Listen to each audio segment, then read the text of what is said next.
Your attention, please. This is your official civil defense broadcaster. One of the greatest threats would be radioactive fallout. Uranium fever. Where fallout is heaviest, it can even kill those who have not taken proper shelter.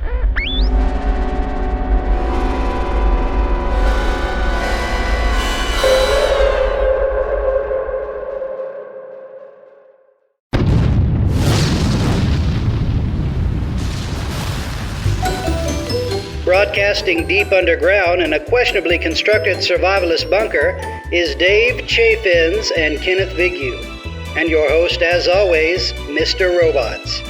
This episode of the Fallout Hub is brought to you by Sugar Bombs. Sugar Bombs! Who needs teeth anyway?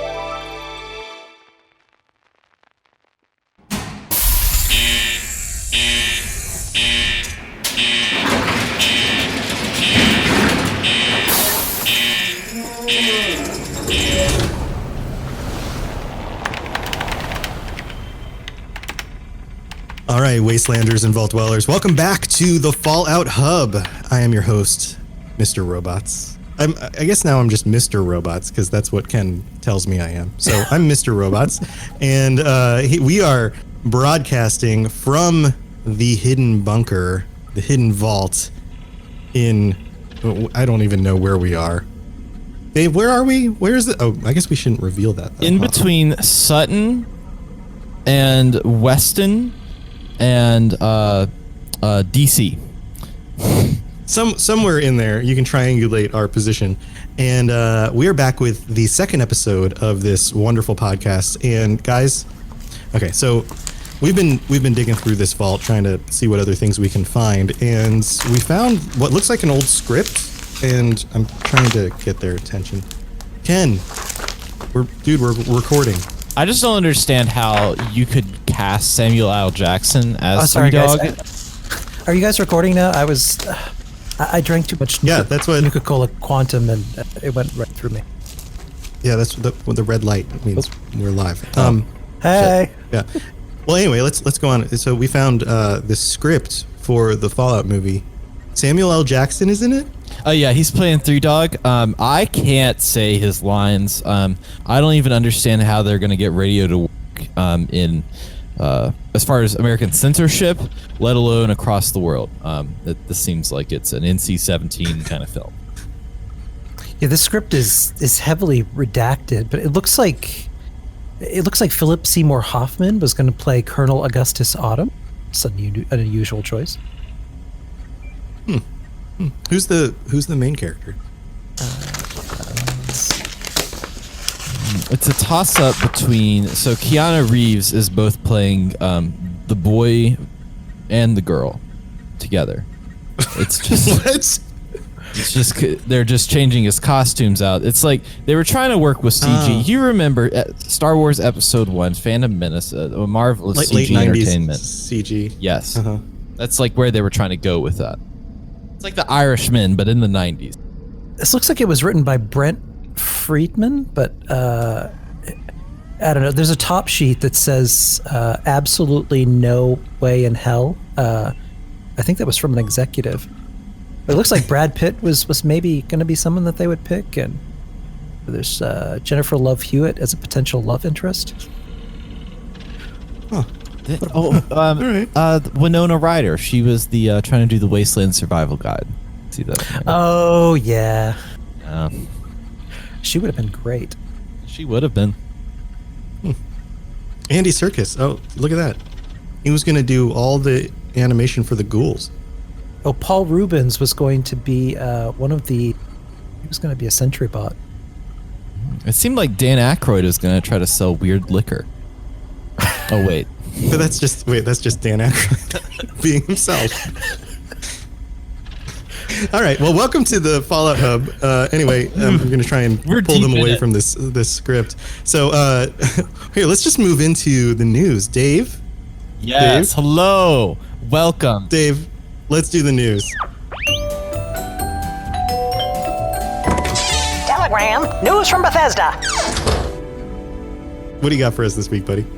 Welcome, everyone. It is the Charleston Herald. here again for another week. Let's bring out the Brian Fargo trumpet. Let's play a little diddly. And now we're going to get into some news. The first piece of news is that Chad, a Fallout 76 podcast, will be live at Bethesda Game Days. And we happen to have a guest on the show almost every week who is planning such an event. I will now hand it over to Ken.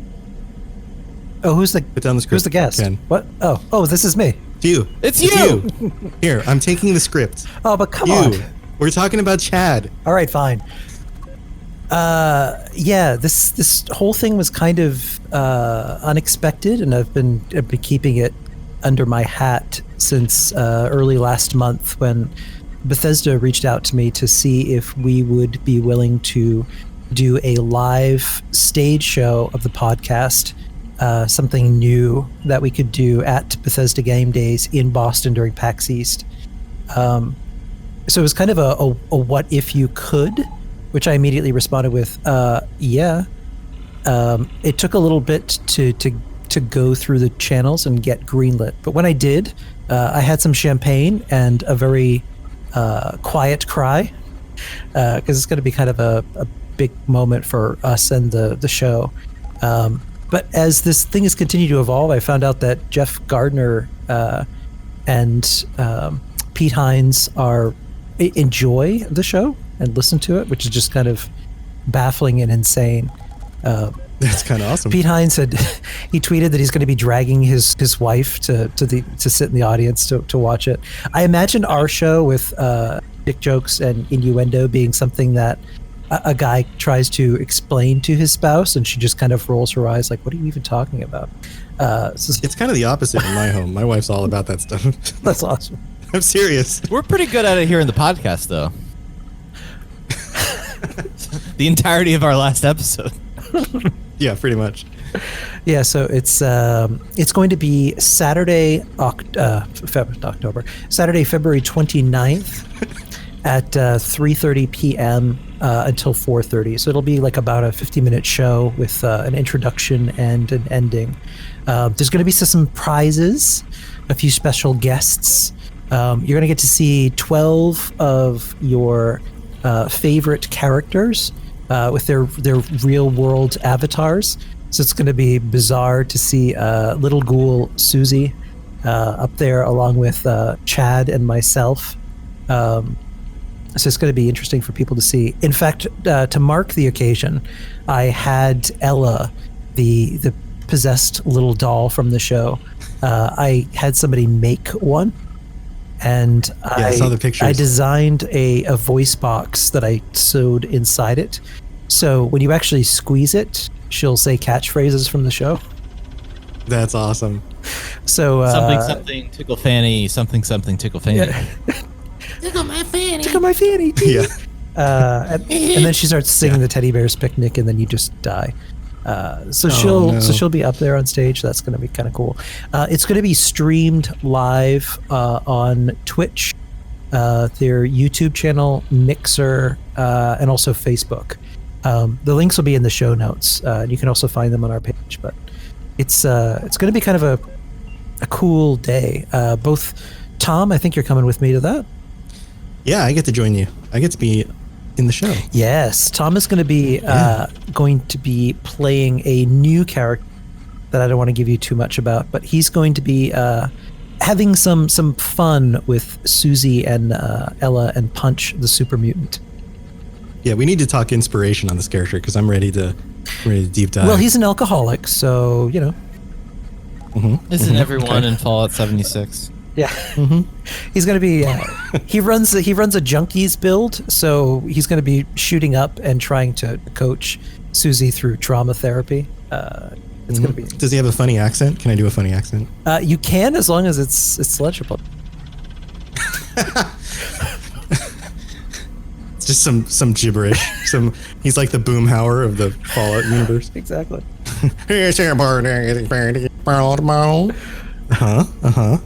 Wop, wop, wop, wop. So very cool. Everybody tune into that because it's going to be, I mean, we are over the moon excited, as you can probably imagine. Yeah. we get to meet all these fun people and be part of this big thing. So Yeah, I mean, super cool. Neither one of us have been to PAX East before.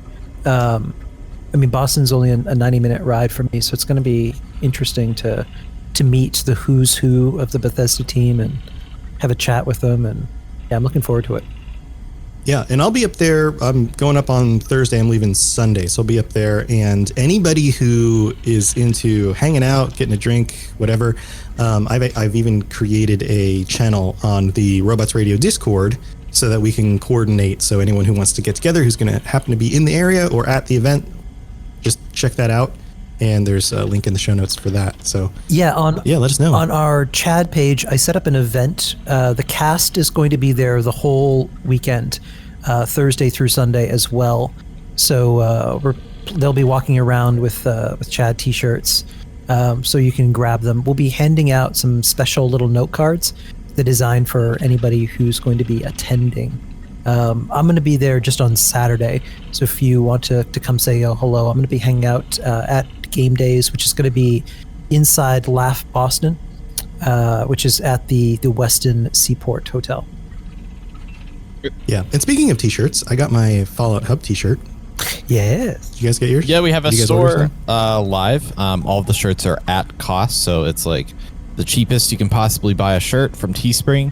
That's what we're charging for these. That way more people could get them and wear them. I'd recommend getting a shirt or a sticker. I like to get a sticker, and I like to put it on the water bottle that I drink. Right now, I thought you were going to say shirt.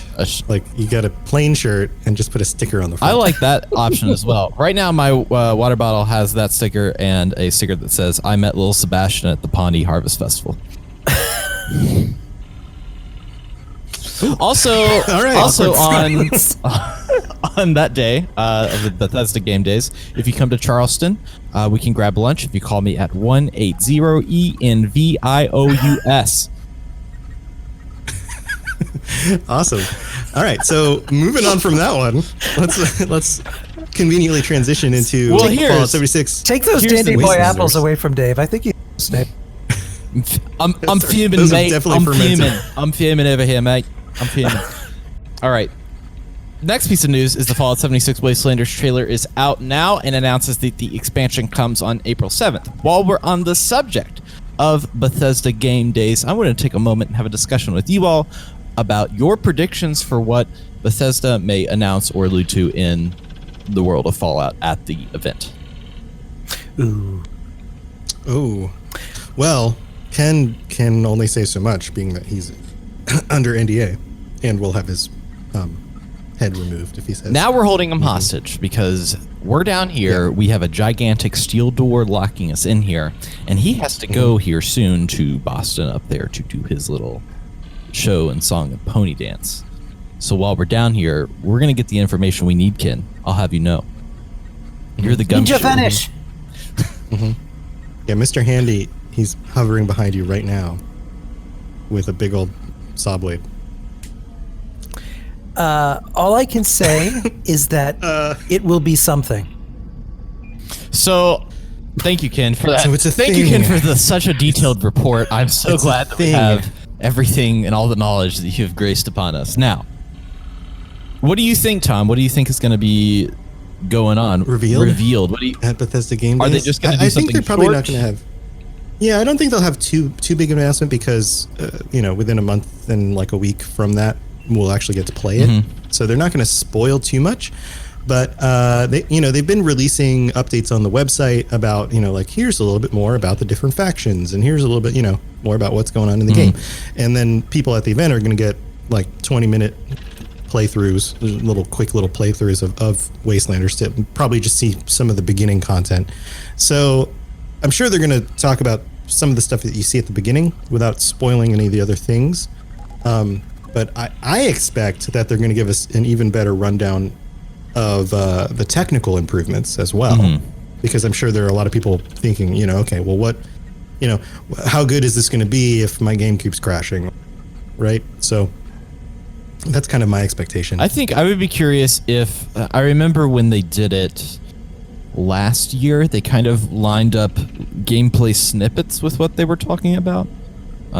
where they went in depth on one particular thing and then had a little snippet showing off what it was. I'm curious if we'll see more with dialogue, if we'll kind of get faction introductions in a more kind of official format, not like official format, but a little more in depth on that.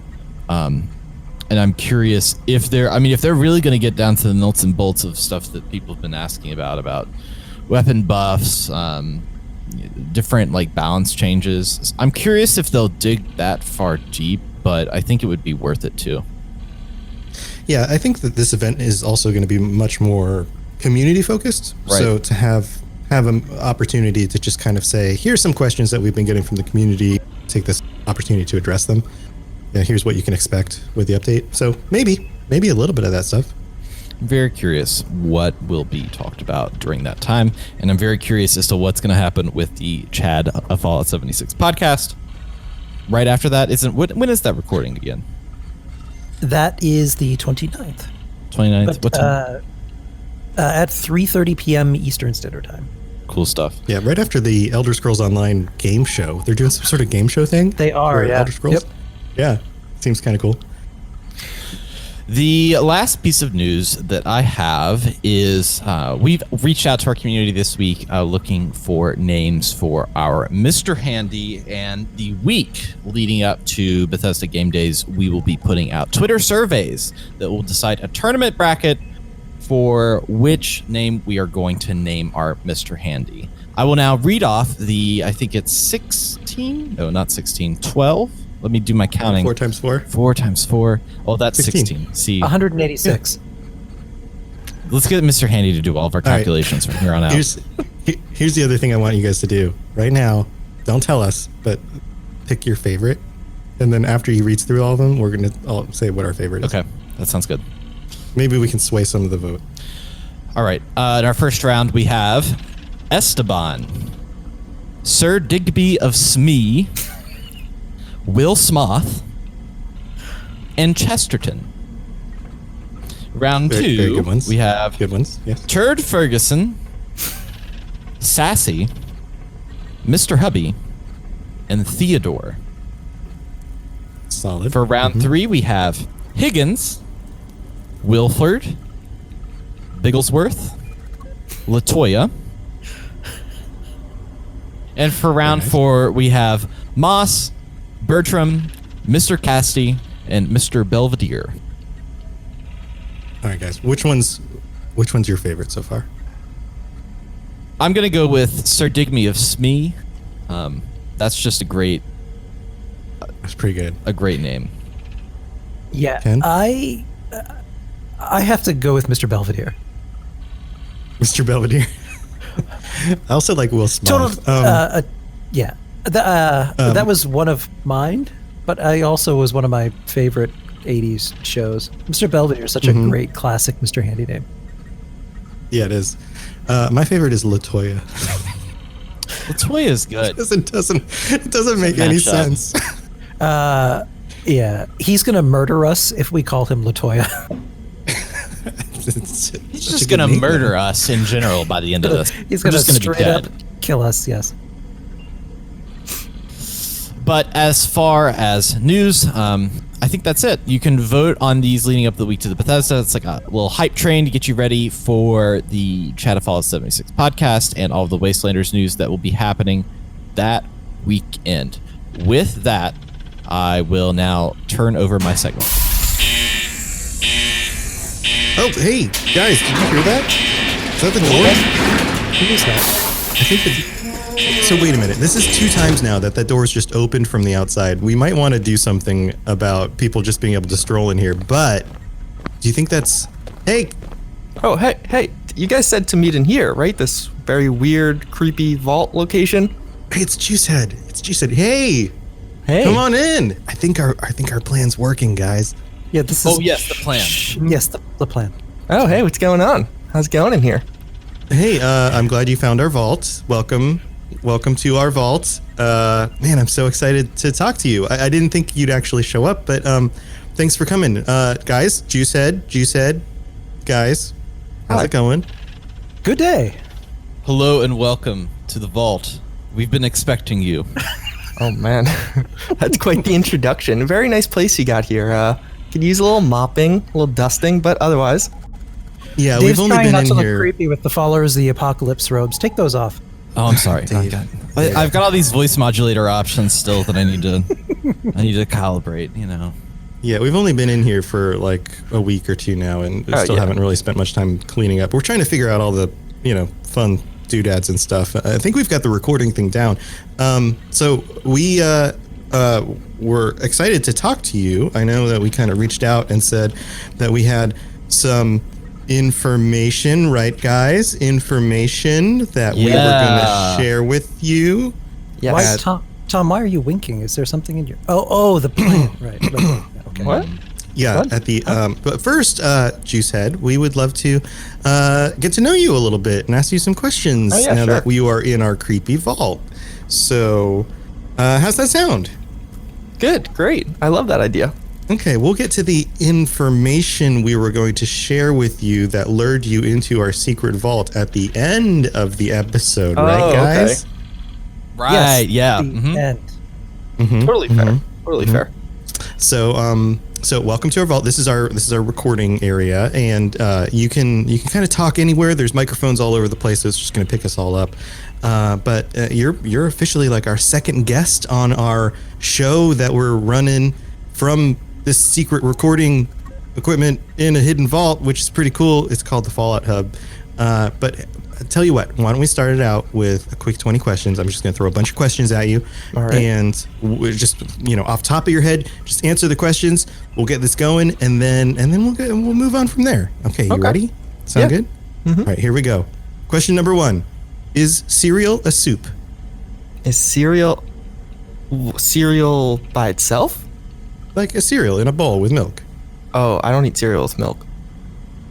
So So is it a soup? No. No, not Okay. a soup. What is the sexiest name? The sexiest name, Todd. And what is the least sexiest name? The least sexiest name? That's a hard one. The first one that comes to mind is Pete, but yeah, let's go Pete. Wow. Oh man. Oh, man. Okay. What secret conspiracy would you like to start? Would I like to start? Mm-hmm. Real world vault experiments for World War III. Ooh, that's a good one. All right. What is the weirdest smell that you've ever smelled? The weirdest smell? Car exhaust over vomit. That sounds Like there was disgusting. vomit right behind the exhaust, and it just all flowed together into one thing. I'm having a hard time even imagining what that smells like. Yeah. Isn't that everyone's college experience? Yeah, pretty much. Yeah, all right. Is a hot dog a sandwich? Yes. What is something that everyone looks stupid doing? Eating a burrito sideways. In 40 years, what will people be nostalgic for? Fallout. Oh no! What happened to it? I don't know. We're going to lose a retweet on this one from Yeah, that's it. If animals could talk, which would be the rudest? Probably cats. Probably. I think you're right. Yeah. What's the best type of cheese? Yellow American, not white American. Yellow American. How many chickens would it take to kill an elephant? 27. It's 27. Yeah, I think that's a good and proper number. 26. Yeah, 27. You. Not, 26, 26 not would, good enough. and then 28 would be overkill. Yes. Side note, have you guys played Totally Accurate Battle Simulator? They need to add chickens and elephants. Yes. In one sentence, how would you sum up the internet? One sentence? Uh-huh. Huh. Interesting and kind of quirky. It's like a partial sentence, but sure. Yeah, It's a that's all I fragment. got. That works. Which body part do you wish you could detach, and why? Probably an arm. I feel like that'd be helpful, especially sleeping. Like, when you gotta like lay on your arm. Oh, Yeah. For the night. Because where do you put it? Do you put it under the pillow? Do you like? I Where do don't you? Yeah. See. Maybe you with can only take out one arm at a time. Yeah, just my right one is fine. If ever both of them fell off, you'd be screwed. Yeah, that would be bad. Yeah. All right, what mythical creature would improve the world most if it existed?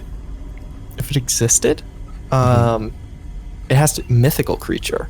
How many maybe like an alternate human, like an orc, like something just would as improve smart. the world. Yeah, you know, like a little put us on our Orc. yeah, a smart orc where it's like, you know, give us a little someone to compete with the humans. Okay. Okay. Not as like orc slaves and they're like zug zug. No, not like that. Yeah, no. What inanimate object do you wish you could eliminate from existence? Inanimate object. That's a good question. That's a hard one. That is a hard one. What inanimate object? Maybe. I don't know. I can't even think of an answer. Do people All right, hold have on to answers that. to this? Yeah, hold on. But these are different for every time. Every time I ask people. What would be the absolute worst name you could give a child? Probably the name of like something like Hitler or Adolf Hitler specifically. I thought maybe you were going to say Pete. yeah. No, Pete's a runner-up, but close. All right, 4 more. If peanut butter wasn't called peanut butter, what would it be called? Maybe just butter. Just butter. That's Like some we didn't have regular competition. butter. It was just that was butter. And then I butter. can't believe this isn't butter. Yeah, exactly. And then, but that would have a totally different meaning. That'd be like vegan peanut. Well, I guess peanut butter is vegan, but it'd be like almond butter would be. I can't believe it's not butter. Yeah, you'd have a whole different series of products for that. Okay, 3 left. What would be the worst buy one get one free sale of all time?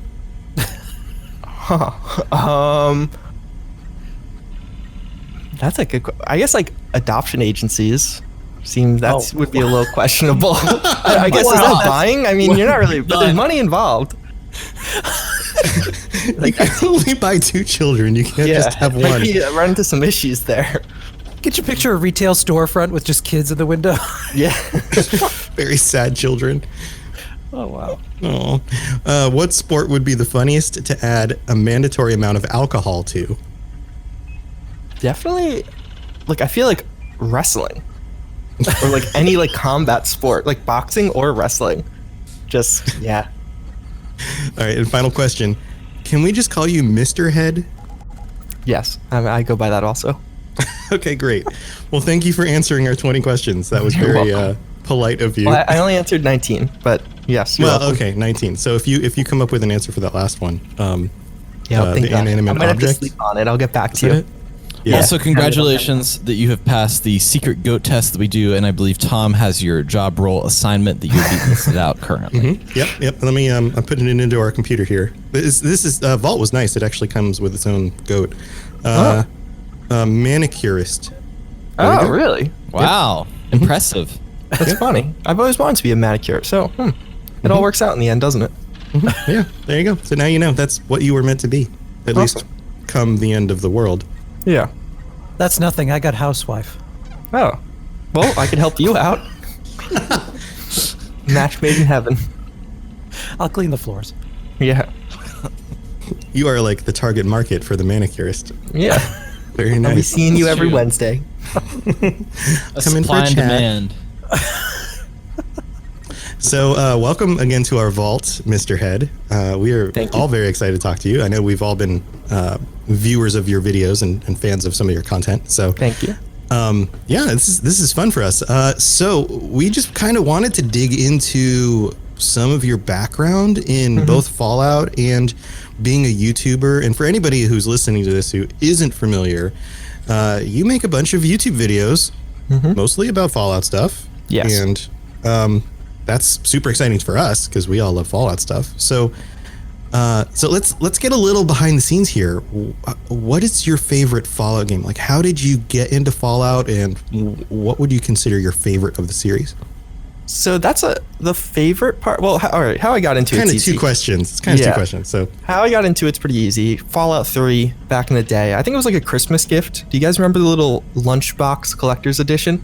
Yes, I had that. That's how I got into it. Yeah. So that was my original. I think it must have been a birthday present, and I was way too young because that was rated M, and I was definitely not old enough to play that game. But Yeah, that's how I got into it. And then my favorite, like I know objectively, I think New Vegas is the best. I think almost everyone could agree. Just when it came, well, or maybe like a year after it came out, after all the bug fixes and the mods. But I think my favorite's probably Fallout 4 because I played it the most. I made the most videos on it. It's kind of what got me a following in Fallout on YouTube. So I'm just biased towards Fallout 4. Yeah. Yeah, that makes sense. Now, when did you start? Give us some background on your. You said you had this interesting YouTuber story, like how you really got into it and how you've developed a following and all that. So, take us through that.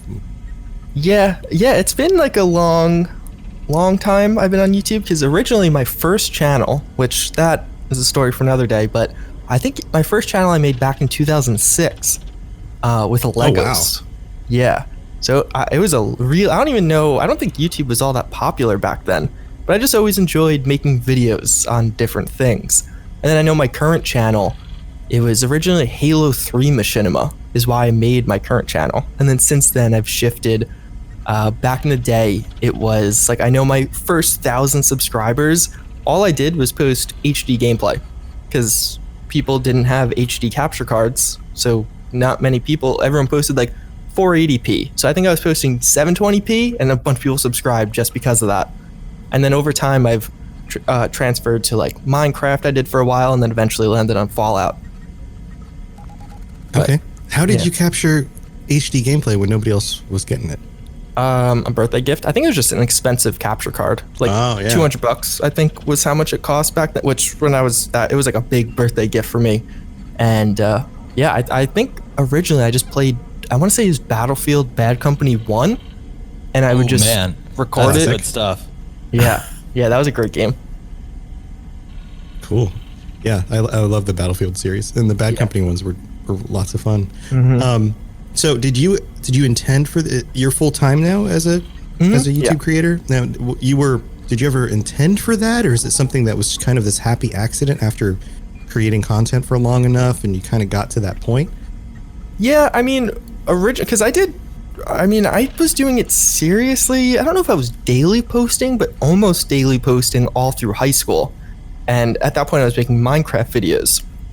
But as I went to college, I was like, all right, I feel like I was getting too old to continue making Minecraft videos all through college. I had classes. So originally I kind of quit somewhat when I went to college, but then Fallout 4 came out. I made a few Fallout 4 videos. Originally, have you ever seen those battle videos? You just like spawn in a bunch of NPCs. Yes, yeah. Yep. Those were like my first Fallout videos. Like the first few that actually got pretty good views, like over 10,000 views on like that was the good ones. And from there, then I would make random Fallout 4 videos. And then I remember it was like the summer of 2016 when Fallout 4 modding really started to become pretty popular. There was a few other YouTubers doing it. MXR, obviously, and then Al, I always mess up his name. Al, who, he was a little bit more sarcastic. MXR covered specific kinds of mods, so I just did regular Fallout 4 mod videos. Specific kinds of specific category. The kinds of mods people with the name Todd would be into. Yeah, exactly. The ones that we don't talk about in the public. Yeah, and then just over time, as the following grew, it originally started, like I remember there was one summer where I was like, do I go for the internship or do I just focus on YouTube? Because I was making like decent money at the time and it was a real decision. And then I did that for over the summers. I would just do YouTube. And then when I graduated, I've been doing it full time. Technically, I only graduated, I guess, 7 months ago from college. Because I think you were going for psychology, right? Yes. Yeah, okay. Yeah, psych and a minor in economics. Cool. So what keeps you going? Like obviously you have to keep coming up with more content and regularly posting, and that's one of the things that they talk about is being consistent, constantly posting new videos, interacting with your community. Is it like a career commitment kind of thing where you're like, well, this is my job, so on these days I get up and I do my work, or is it more of like a labor of love still? Like, what keeps you going? It's like a mix. There's like some videos where I don't dislike making it, but it kind of like grinded through it more, where I'm like, all right, I just have to get the video done. It feels more like work in that instance, but a lot of times it's just fun. Like, I was making videos long before I made any money, like probably for 5, 6, 7 years even. I was doing weekly, if not more, videos, and I was making pennies. If I made $100 that month, that would be incredible. Like, that really didn't happen. Because back then, to get paid, you had to make $100. That was like the threshold for YouTube to send you the check. So normally it'd be like every 4, 5, 6 months. If I was really lucky and I worked really hard on videos. So I've always just really enjoyed it. But there are definitely days where I would rather not make the video, or especially with Fallout 76, because I think a lot of people look at my channel as kind of a comprehensive news source. There's sometimes where something really bad will happen. It's like, I don't really want to talk about that. But I know. And it's hard with the duping sometimes. I can hear, like, in the video you dropped, I think it was last night, you were talking about, I got to tell you about this. I kind of don't want to, but I kind of have to. Yeah, because it's like, I don't want to leave it out, and then it becomes like, I try and stay pretty objective. Like, this is basically everything that's happening with the game, and I can't just leave it out because I don't feel like talking about it, because then you get a skewed view, and I don't want that. But right. Yeah, and I think you do a really great job of staying pretty balanced and objective in a way that a lot of other YouTubers really don't when it came to this game, even from the beginning. I think that is really interesting, which I think it all stems from that original launch of Fallout 76. But it's really interesting how, if you look at the YouTubers that cover the game, I feel like most of them are either like really positive swinging or really negative swinging, or at least just based off what I've seen. From a psychological standpoint, what a snapshot of how people are today. Yeah. On the internet, everything is so polarized in that exact way. Not just with this game, but in so many other fandoms and entertainment as a medium. It's bizarre. Talk about psychology. I mean, that the question is, are they actually polarized, or are they doing it because that gets them more views, or is it a combination of both? But polarization seems to be inherent into just the system itself, because it helps you be more successful. But then there's like this feedback loop where it just makes you more polarized in your own opinions. Tom is also all about psychology, so the two of you can talk on the same level. Like, I know, I took social psych one of my last semesters, and the group polarization effect, I'm pretty sure it's called, where it's basically, if you're in a group and you add more people to the group, your ideas will become more extreme. Because, like, let's say I hate Fallout 76, and then I join groups that also hate Fallout 76, you get a bunch of other reasons to hate the game because you hear why other people hate the game. So then in turn, I'll hate the game more. So I feel like somewhat with some of these communities, you see that, where it's like almost like a safe haven for people that like the game. They'll just keep hearing more and more reasons why the game is great, but then not hear as many reasons as to why it's bad. So they'll feel more and like better about it, versus the total opposite for those communities that really dislike the game. I've gotten to the point where I will try and avoid watching things before I get the chance to experience it myself. Because on the one hand, you have people that are reporting such a negative, skewed view towards something, whether it's a movie or a TV show or a game, as opposed to experiencing for yourself and coming up with your own opinion about how you feel about it. Yeah, no, I think that's smart. And even sometimes the reporting on Fallout 76, I think because it's so popular to hate on, is just bad. Like, I remember during the inventory steal hack, which was huge for the game, had a massive impact. I saw a ton of articles go up covering the inventory steal hack after it had been fixed, and failed to mention that it was fixed, and they never updated it or anything. I noticed that. Yeah, like a week or 2 weeks afterward, and they're still, And that's just lazy. I mean, that's really all it is. They just wanted the money, the quick clicks, but they didn't actually want to do the legwork. Right. Do you think it's better from like an online, these like interactive game experiences that have consistent updates that are more of the, I guess, live service games? This is a great definition for it. Do you think it's better to come off of that, even in longevity, and from I guess, it having a lot of like positive critical reception, as opposed to it coming in from a negative critical reception? Because I don't know, like I'm seeing, for example, The Division 2 came out and it had a very large acceptance from the critics and media, and then with Fallout 76 it came out, it was negative with the critics and media. But now I guess a year and a half later, you're seeing more press from Fallout than you are with The Division because that's an underdog story. What do you think is better as far as press? I mean, I think a good game is best. Yeah, I just based off literally the same social psych class. Remember, I had to learn about it. It was like in a marketing context where first impressions are really hard to shake, or a lot harder than anything else. So, like, there's some people that have a first impression of Fallout 76, and they will never be convinced otherwise. They will always think it's that bad game and just not give it a try as a result. So, to answer your question, I guess I think starting off positive would pretty much always be better. I think there was maybe a misstep in a way in that the game was described as something that you can play as a solo experience, but in my opinion, the strength of this game is in the community that you run with, factions that you join, friends that you make in the game. That honestly is what keeps me coming back frequently. It's spending time with them and going on nonsense adventures, running around in your underwear, killing things. That is where the core of this experience came from me, versus if you're just kind of out there on your own and there's only so many holotapes you can listen to or notes you can read before you're like, okay, I would like to talk to somebody now. Yeah. I have a similar experience in that you guys are way more social in the game, and that keeps you coming back more often than I do to the game. And I'm one of the few people who enjoyed the game as a solo experience primarily, because I like environmental storytelling. I liked how big the map was and how much there was to explore. But after about 100 hours of exploring and doing it all on my own, I was like, okay, I feel pretty good that I know most of the stuff. I've done most of the quest lines. I don't have any other human NPCs to interact with. But that's generally how I play with these games anyways. I get to a certain point where I've kind of done everything. But you're right. This game is not designed simply as a solo experience.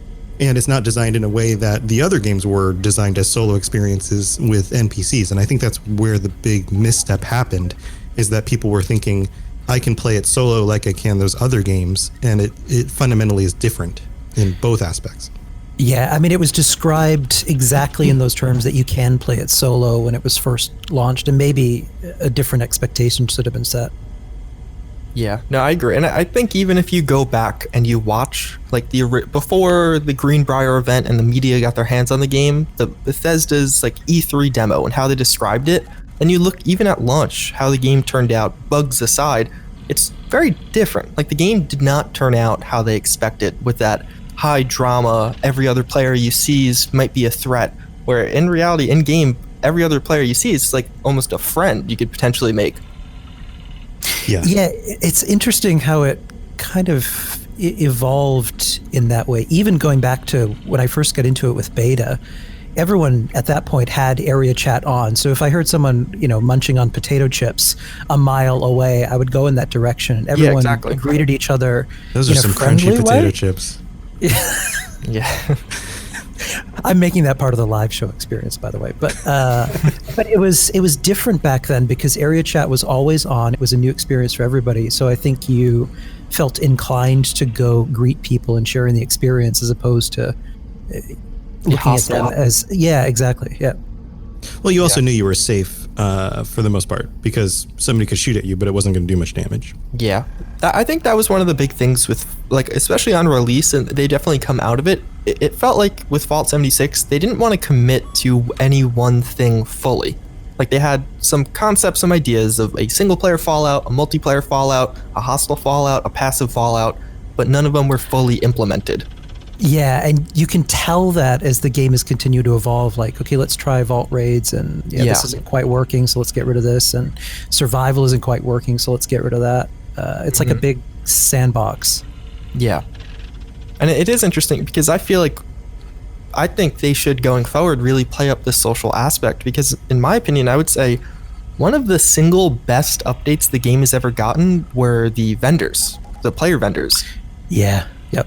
Just being able to go to someone's camp and just check out what they built, or just casually interact with other people hanging out there. It's amazing. Well, it gives you a reason to go to their place. Yeah. And to even know where it is. And to check out people's camps and appreciate them. Like the HOA, I'm a big fan of theirs because they make a big deal of that, where they actually will go around and rate people's camps, and you get to check out how people have built and get ideas of your own, and it makes it really uniquely social. Yeah. Yeah, no, I love that update. And I would love to see more of that, a more either team-focused or social-focused experience going forward. I wish we'd be able to... A lot of sense. Sorry. Go ahead. Go ahead. I wish and I wanted it even back then, I wish we were able to build closer to each other so we could actually create settlements of our own. That would be a game changer. Well, Yeah, they I had think that was concept. the idea behind workshops, like the whole trying to build up a settlement from this little thing, and we all work together. But then it's like they kind of like mashed in PvP there at the beginning, and so then that became an element of the PvP rather than an element of, hey, if we all collectively build up this workshop, we're all going to get a greater payout of resources. Yeah. And but wasn't there, I want to say it was Pete Hines, and maybe it was before the release of the game, where they were tossing around the idea of you being able to combine camps next to each other into like a mega camp, or maybe it was after they mentioned that. Yeah, I think that was something that they talked about that didn't Never happen. made it its way. Yeah. And I don't know if that's because of build issues or... Because even now, you can't really get too close to people. I mean, imagine if you log in, but your friend doesn't log in. Do you end up with like half a built camp? camp? Yeah, like how does... Like I can imagine there's some definite difficulties with that. Or, what if you and like 10 people build this mega structure together, but then all of a sudden you've used up all these resources and items that like overload the server infrastructure. I can imagine that there's some difficulties around that. But if they were able to figure that out and you could build your own diamond city, that would be amazing. Yeah, that'd be incredible. Could you imagine if they could figure out persistent builds so that you could have a faction private server? Where whether your friends were logged in or not, you could have your own town that you could hang out in and invite other people to. I think that would be awesome. Right, and then fill with your own NPCs because you've kind of friended the settlers or whoever. Now they live in your little place. Oh yeah. That would be amazing. I think it's interesting from like a lot of games do like community events where at the end of it they get a reward. I think it'd be interesting like a community event of like we need 100,000 steel, and once we get that, and that takes like a month, or I'm just shooting out a number, that'd probably take people like 3 days to do. I think I've been saying that since the beginning of 2019. I think I made a video like saying things Fallout 76 needs. You I did, think that would be incredible. Like, just whatever. Let's say, I think a faction focus is something else they should implement. Like, so all these people have played Fallout games for years, have these strong allegiances to the Brotherhood, the Enclave, whatever it may be. And yet in the social interactions, there's no real way to actually use that. So like an in-game event, it's like, I don't know, you could be part of the Enclave or you could work for the Brotherhood. One of them's going to get this new vendor location at this otherwise unused settlement. And whoever gets the most Scorch Beast Queen kills will get it, or something along those lines. Yeah, I like that a lot. That would be amazing. Yeah, I just can't, because so many other games do stuff like that. I've always found it so surprising that with this one, where you have this really beautiful map, you have people who already love certain factions, it would just make so much sense. They did a little bit of that before the end of last year when they were challenging us to, Project kill Clean as many. Appalachia. Yeah, Right. that was an amazing experience where people actually banded together. Yeah. And everyone was focused on killing Scorch. Everyone was focused on, dropping nukes. And it felt like we had objectives and rewards that we were contributing towards as a community. Yeah, I would love that. I would love that with permanent changes to the map. And it's like, then every time you go to this new vendor, whatever the permanent change is, you'll be like, oh yeah, I've helped get this. Yeah, you feel a sense of ownership of that space. Yeah, exactly. It would almost at some point be like Minecraft servers, where if you're able to hop from one person's server to the next, you could end up with something that's completely different because they've been building over months of time, and have very little in common with what the original landscape was like. Yeah, that could be really cool. Yeah, I mean, there's a lot of stuff I think that conceptually they could do with the game, and I'm excited to see where they go with like their year 2 DLC plans. Yeah, so let's get back into a little bit more of your perspective on things. What keeps you coming back to Fallout 76? Is it this a general enjoyment of the game? Is it creating content? Is it, being excited for each of the new releases and what, new patches and things are bringing to the game? Yeah, it's probably predominantly creating content, but really as a result of the final two. Like, I just think it's a ton of fun to track the game and like follow what happens in the game, out of the game, around the game, and then to put that all into a video and have people watch it is just very rewarding. It creates a weird dynamic with the game, because like when a DLC comes out, at least for many for Fallout 76, I didn't really get to just sit down and take my time with it and enjoy it. I would kind of grind through it to try and find out all of the details around it, get a good understanding of it. But no, I really love making content around the game, and even like some of the more niche communities, like the in-game economy, like the trader economy, when maybe there's a hack that affects that, or just this new meta change and people are selling something different. I find that stuff so interesting with this online Fallout, compared to like making Fallout 4 videos is fun, but it's so much more isolating. It's just me playing alone.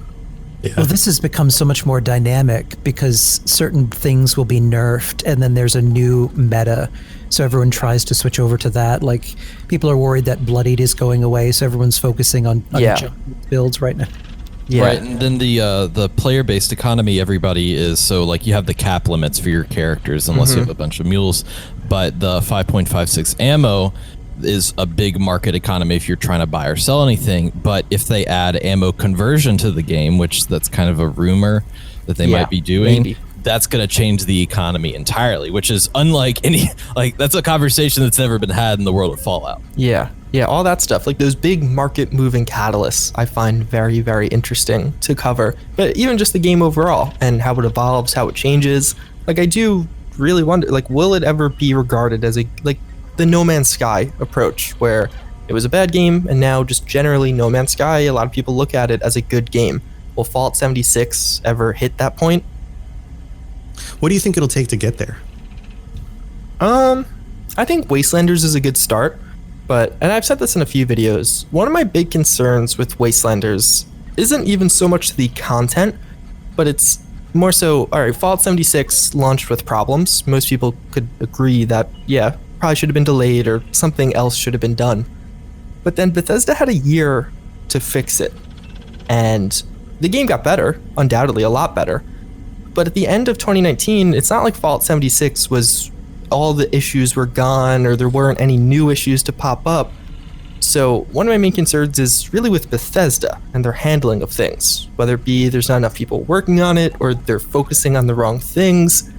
But I think actual changes internally at Bethesda will be the core thing.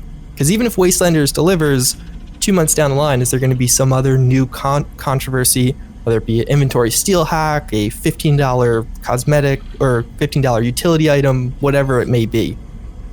Do you think that it's gotten to the point now where there was so much negative press in the beginning that it's kind of like still being with someone who cheated on you, in a sense, where you're always going to blow something small out of proportion because of what happened before? Yeah, I think that is a major problem with the game. Like, a lot of the stories, like in particular, what was it, the moldy helmet? With the GameStop moldy helmet? Yes. Yeah, I mean, that wasn't... It was a non-story. And like, even when I made a video on it, I said in the video, I was like, I only am making this video because I feel obligated to, because so many other people are covering it so poorly. They were saying it was such a stupid article. Yeah, and it was like, people are saying it's all the Power Armor editions, where it's like, no, it's not. It literally says that. And I don't know, there's been a few times now where I felt the need to cover something due to lazy coverage, where otherwise I was like, this is irrelevant. It's a non-story. And there's not a lot of accountability with a lot of these independent writers who write for different magazines and gaming blogs, so they can kind of do whatever. Yeah, they just do that, and then it's like, oh, sorry, we were totally wrong, but we'll throw an update at the top that maybe, 10% of the original readers will see, if that? Right. So. Yeah, it's crazy because changing the market sentiment, like the public sentiment about something like this, could very well tank somebody's career. Yeah. it's I mean, there's definitely a moral responsibility to at least try to get the information right. Yeah, before I agree. just tank everything.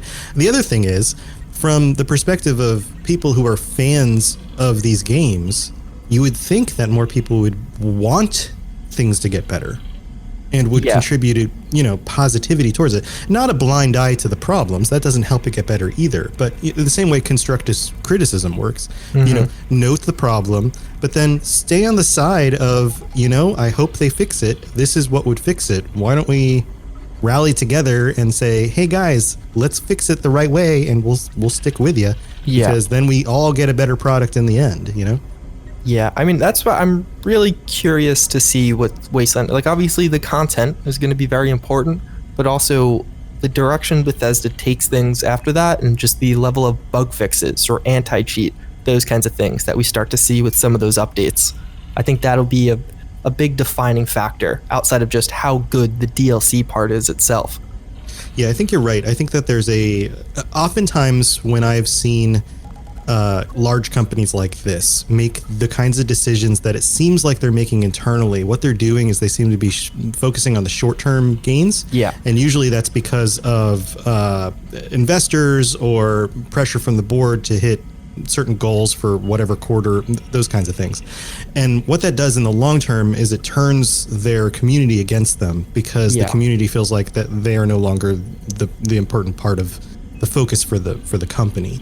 So hopefully, somebody like EA gets the message after years and years and years, and then they put out a new Star Wars game that is focused on the things the community wants, and all of a sudden the community's like, oh no, this is great, keep doing this is what we want.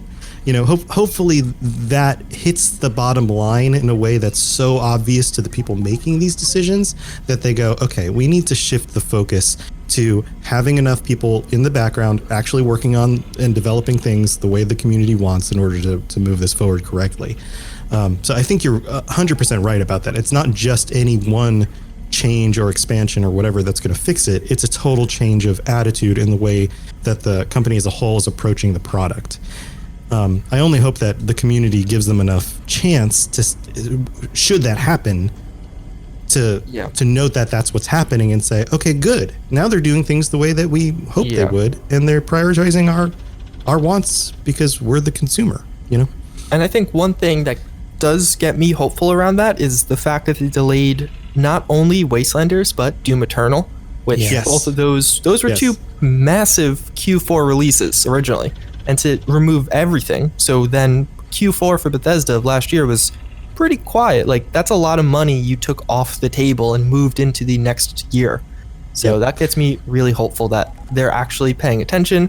Although then, of course, even though there was a bunch of positive press around the Wastelanders delay, 1 week later we got Fallout First, which kind of tainted that, I guess, a little for some people. But yeah, I posted a video on the self-plug the Robots Radio YouTube channel, where I questioned it, like 2020 Bethesda Redemption, and I noted some of that stuff that it seems like with the focus of Bethesda Game Days coming up, being more on the community, the thing that happened with, and it's mostly ZeniMax, but it's still Bethesda, the event in Vegas that I went to for Elder Scrolls Online was very well done, very community focused, good on all of them. They're doing some awesome stuff. And then, like you noted, the delay of some of these other releases, it seems like they're getting the message, and they're taking the time to make the community the focus and to really focus on the stuff. They even announced no payable downloadable content or whatever it was for Doom. No microtransactions. Yeah, the design manager, whoever it was, made an announcement about that. So, yeah, I think they're starting to get it. And the return to Steam, that's another big one. That's true. Yeah, it's gonna be great. Yeah. So, where do you, focusing just on Fallout, in the long term, where do you see the Fallout franchise going? Like, let's say things work out well, the Wastelanders goes well, they start to turn the community opinion. What do you think is the long term, both for this game and the franchise as a whole? So this is actually a video I made not too long ago, and I think pretty strongly that we don't see Fallout 5 for a long time as a result of Fallout 76. And I think it's something which, who knows if it's real, but there was a leak from 2017 about Fallout 76. Like, the leak was I think it was the Rust clone one, where it was like Bethesda's working on Fallout 76. It's a Rust clone, which maybe it's fake, but someone in 2017 knowing the name Fallout 7, that is an incredibly lucky guess, if it was a guess. And in that, they said that there's not going to be an Elder Scrolls 6 anytime soon because ESO's doing so well. And if you look at Bethesda, or ZeniMax, I guess technically, they have, with the Elder Scrolls franchise, this online MMO game that can consistently bring fans of Elder Scrolls new content. Now they did a similar thing with Fallout, and for both those franchises, they took considerably long breaks. So I think a big reason we see Fallout 76 with this game as a service multiplayer game is they can continuously release expansions for it while focusing on Starfield and then the Elder Scrolls 6. Then I think we see Starfield 2 before Fallout 5. Wow, Starfield 2. Yeah, I'm completely on board with you. It makes sense that from what we've heard from Todd is that the developers wanted to do something other than Elder Scrolls Fallout, Fallout. And so they're doing Starfield. And then the expectation is, of course, that they're moving back to Elder Scrolls 6.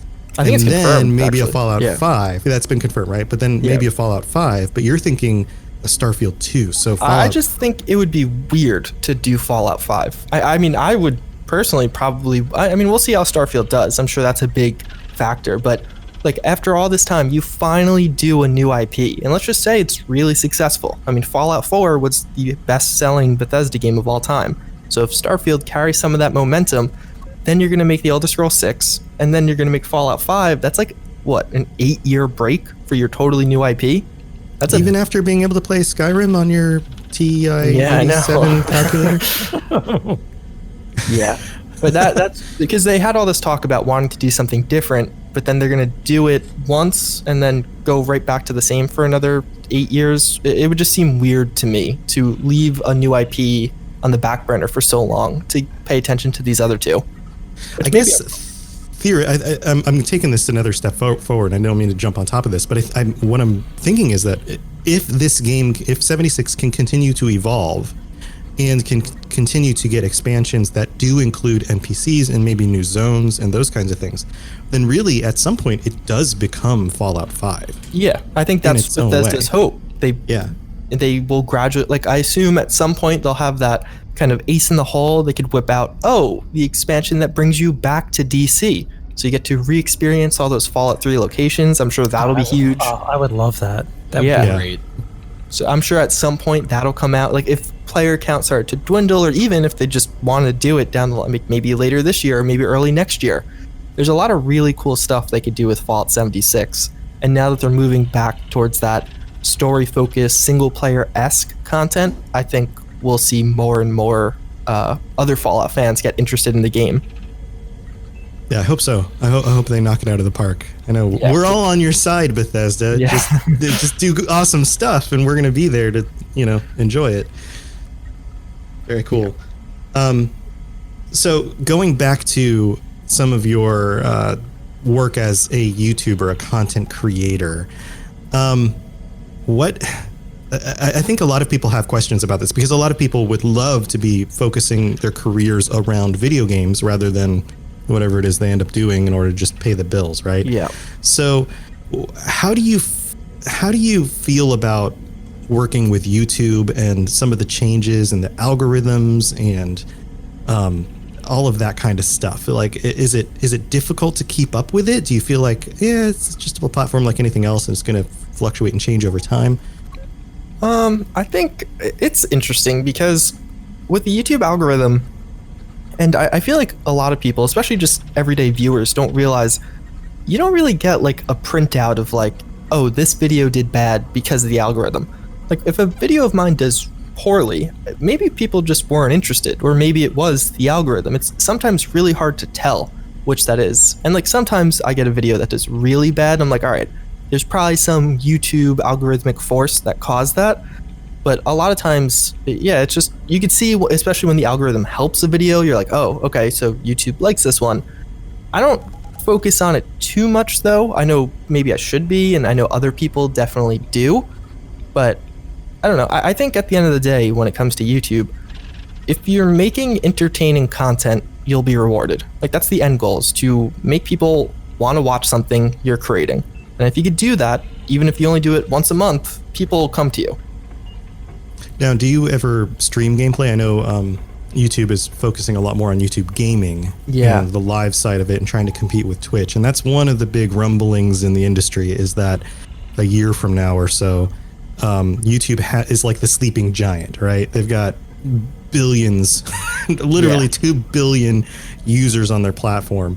At some point, you put up a live stream, and now, I mean, not only do you have all these subscribers, but you also have this, the algorithm that's at work and all these other potentials for drawing people into live streams. How do you feel about all that?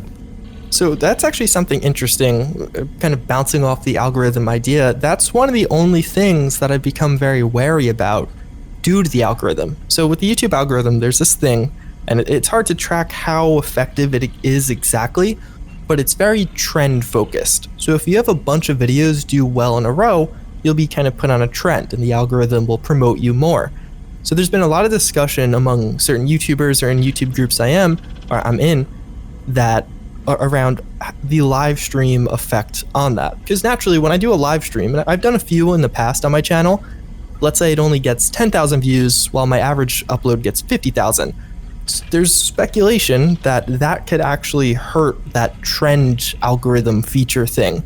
So it's made me more wary to kind of just on the cusp, just throw up a live stream, because I would love to do that. Just I'm playing this game, even if it's not Fallout, like, hey, come watch me play it or even play with me. That'd be fun, like a community focused thing.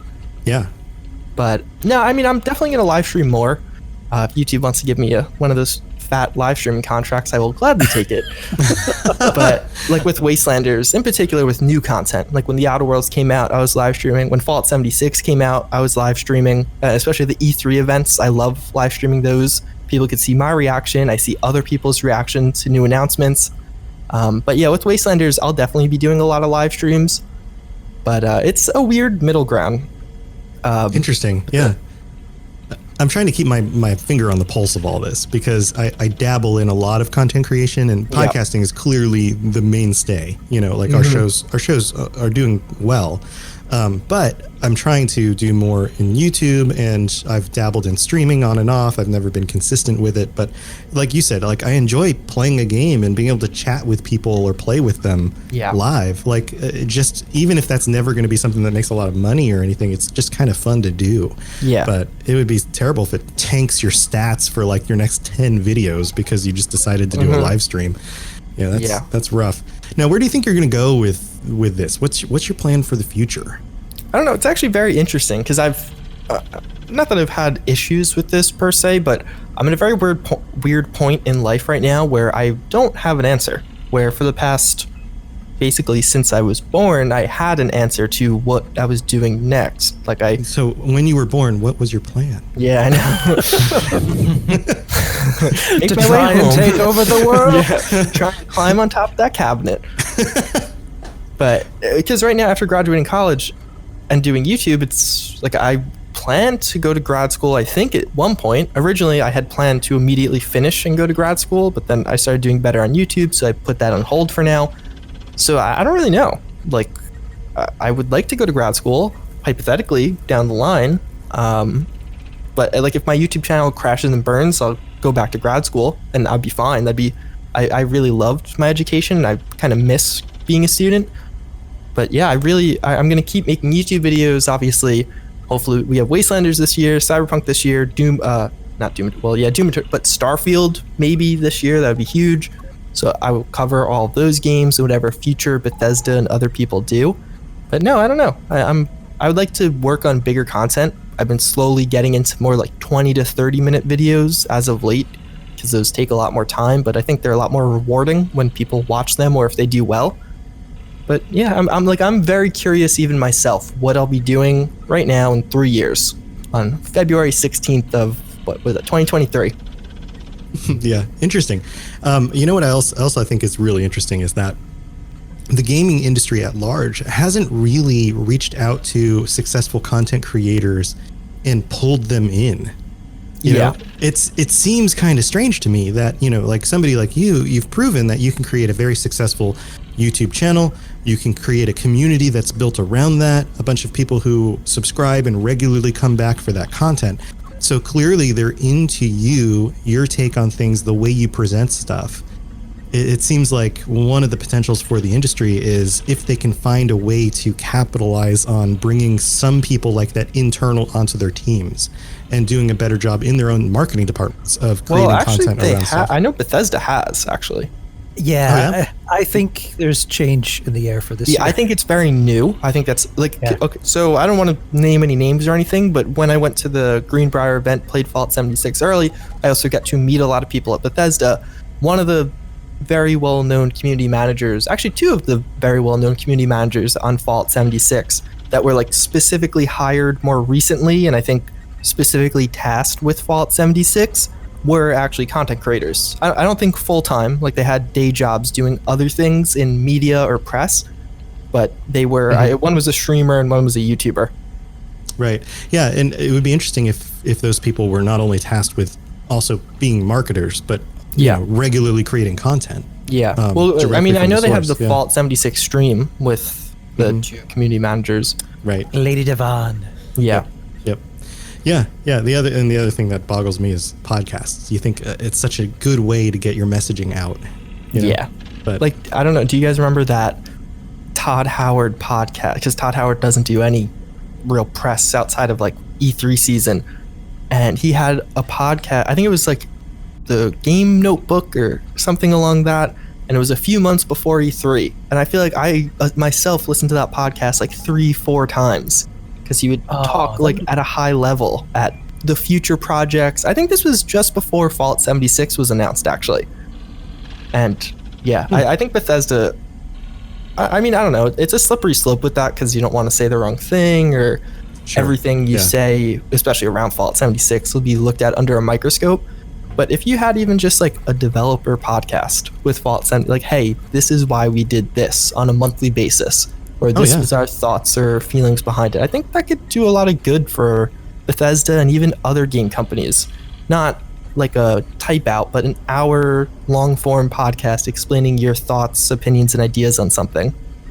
Yeah, I think it would go a long way insofar as making the community, and even those of us who've been really loyal to the game, feel like we're being heard. Yeah. I think for a lot of people, just being acknowledged by a large company and letting them know, we hear you, we're working on it, we did this because of this, or we can't do that and this is why.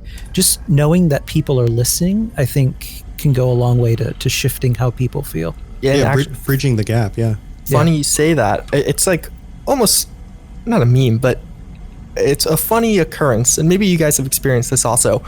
I know a lot of YouTubers who you'll see on your video a really mean comment saying something, and then you'll respond to it. Like, I've done this, I've responded to it, and I'll be like, hey, why'd you say that, or why are you being so mean, blah, blah, blah. And they'll come back with, oh my God, I'm a huge fan, I'm sorry, I didn't even mean that.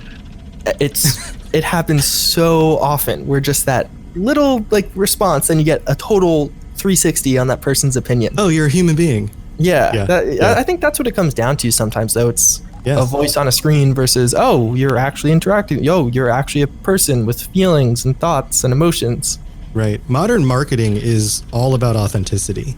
And a lot of these old brands are having a hard time with that because they were known as, the tried and true, this is what everybody buys, and my parents bought this, so I buy this. And today's consumers are no longer like that. We don't have brand loyalty. What we do is we look for authenticity, and we look for things that really meet us where we are. And it seems like a really interesting way to bridge that gap. Yeah, no, I agree. Cool. So speaking of trolls, people, other than being able to respond and get the person who turns around and goes, oh, I'm sorry, I really do love your how do you deal with the internet and the craziness and all the, I don't know, you're putting yourself out there all the time, multiple times a week, and you're going to get every response out under the sun. How do you deal with that? I actually wrote for one of my college classes. I don't remember. I think it was about a TV show, and it was like TV shows facing backlash. And I think it was on my final. I had to write like a essay on it. And I think one thing that's really great, but really bad also about the internet, but mostly good, you could basically find a group for everything. So even the people with this crazy, crazy idea that makes up only 0.0001% of the population, you could find other people that think that way. And then if you see 1,000 people that think that way, and they all come at you at the same time, it might make you kind of question things, be like, oh no, am I wrong? Are they right? And I think that's just something I always keep in mind with the internet, that there's not crazy ideas, but there's always going to be people with out there ideas, and that's okay. I mean, I don't think everyone has to agree. When it comes to negative feedback, or especially like criticism or mean comments, I don't know, I don't agree with a lot of YouTubers in the regard that I think most people just write it off. I think that's the easiest approach. You just say, it's just someone that's angry or jealous of me or a troll, and what they're saying is not true. And that is easy in the sense you could just kind of ignore it or forget about it. But I think for a lot of times when it comes to that, it's packaged poorly, but doesn't necessarily have the wrong message. And so it might be really mean what they're saying, but a lot of times I feel like there's actually a genuine criticism there. There's something I could learn as a creator from that feedback, even though it's mean feedback. And that's kind of the thought process I try and take when it comes to a lot of that stuff. I mean, there's some times where it's just misinformation, and that in particular is one thing that I really don't like. I'll just be like, if I say to someone, hey, this is not really true, but why do you think that? Like, am I putting off the wrong message? Is it a perceptual issue, or are you just deliberately trying to spread lies?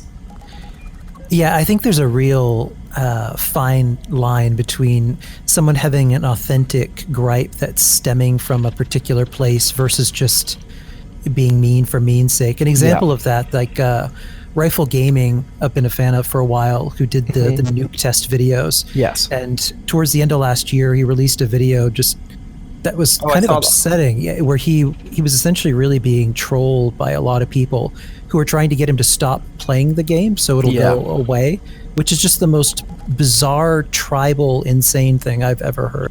Yeah. And that is just negative for negative's sake. That's not how this works. That's not how anything works. Right. Yeah, exactly.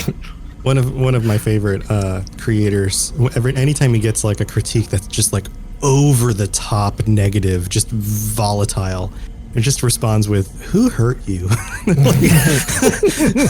like, you're just a miserable human. I'm sorry that your existence is this bad, but you are clearly not responding to this in any sane way. Joe Rogan that said that? Or it was like an old quote. I think it was like a viral Twitter tweet. Was it? A viral tweet. And he was like, if nobody that's like tweeting super negative things on the internet that go over the top or like really focus on being mean to one person is having a good life. Like, your outside life can't be wonderful. And that is something else I think about when I see messages like that. It's like sometimes I just want to have like a snap reaction, just like try and destroy the dude in that moment, or bring more attention to him from my audience, because it like feels good. It's like, oh, this guy's being mean to me, I'll get a bunch of my followers but then normally I'll stop myself. No, that's dumb, that's childish, and I don't know what this guy is going on outside of this. Maybe he had a really bad day, maybe his girlfriend just broke up with him, whatever. Right. And most of the time I think that they are, and I've mentioned this on shows before, but I think most of the craziness we see on the internet, not all of it, but a lot of it comes from really emotional teenagers. Yeah, no, I think kids you're right. Who are just bored and grumpy and, just have nothing else to do. And they just post crazy crap. Yeah. So guys, do you have any other last questions for Mr. Head here before we wrap up? No, I think we've covered all the bases. Now we can talk about this because you're going to be at Bethesda Game Days. I am. And if people didn't catch your video, do you want to talk a little bit about what you'll be doing there? Yeah, so fortunately, I asked them for an appointment that they call, it's like meeting, I guess, but for all the cons, you get appointments to play or view games early. So fortunately, I do have an appointment with Bethesda to play Wastelanders 20 minutes a little bit early. So on February 28th, the Thursday, I forget, at 1:20 p.m., I will play Wastelanders for the first time. So I'm very excited for this. It's only 20 minutes, so I don't know how I don't know. I'm like, is it create a character included in that 20 minutes or? But either way, I'm very excited to get to finally experience it. But you can talk about it after, unlike the people that are in the PTS, right? I think. I mean, there's been no yes or no about that. So considering they didn't say, I assume yes. I mean, like we were wondering if it's going to be like a locked zone where you can operate within a certain. Yeah. Yeah, or how that's going to work. Not that much though. Like, it's really not. No. That's because especially if you want to like see the world somewhat. So I'm very curious to see how it goes. Because even actually with that, I'm kind of concerned that people are going to play 20 minutes and try and have a comprehensive conclusion on the DLC as overall, which let's say the DLC is even 14 hours of content. 20 minutes isn't going to probably give you the full look. So it's going to be interesting, I think, the days following PAX East as we see the media and even just everyday people reactions. One of my favorite videos from the Greenbrier event, where most of the people were sticking around in the forest region, was the one guy that was like, "I'm just gonna run all the way to Watoga." Getting too over my head. Yeah, those videos were great. Well, that's actually one thing I'm hopeful for. At the Greenbrier, they allowed us to watch as other people played, which was super helpful. Because even though I only got to play for 3 hours, and 3 hours is a really long time. Hopefully at PAX East, if I could watch other people play, it'll give me a better idea of some of the possibilities, you know, just a wider scope of the DLC overall. But yeah. Well, very cool. Well, thank you for wandering into our vault. Yeah, thank you for inviting me here. As nice as it is in here. Yeah. If you want any old stale food of any sort, I think we've got some Dandy Boys. Yeah, that'd be lovely. Did Dave eat? Dave, did you eat them all? I'm sorry, they tasted pretty good with the dirty water that I had sitting around. All right, well, we'll have to dig up some more for next time you come. We'll give you a canned coffee for the road. Oh, thank you. Yeah. Well, for the road, but that information, right? You guys have that. Yeah. Oh, gosh. I'm getting a little hungry. I don't know. I need some more of those Dandy Boy apples. Oh, we can just after we eat, maybe? I mean, whatever. Ken, say something. Mr. Handy, execute Order 66. Order 66? What? No, 67. 67. Not 66. 67. Order 67. No, 66 is to set the place on fire. 67 is remove Mr. JUICEHEAD. Today's a hell of a day to die, commie! Yes. Don't remove his head. Just all of him, all at once. Bye. Bye. Farewell. Farewell. Thanks for coming. All right. Well, that was a lot of fun. Now, one of the things that we talk about on the show regularly, and we went over last week builds, and we talked about the bloodied build. And last week, I guess is the show coming out weekly? This show's coming out like bi-weekly. There's some time distortion in the vault, right? I think. Yeah. I'm in the habit of saying last week, but anyway, we want to give you guys some ideas that you can take into the Wasteland with your Fallout 76 characters. And this week, we're delving into the world of tanking and what that looks like in Fallout 76. Excuse me, masters, but the day grows short and your listeners could use a little Fallout 101. By God, if I had hands, I would strangle the life out of you people.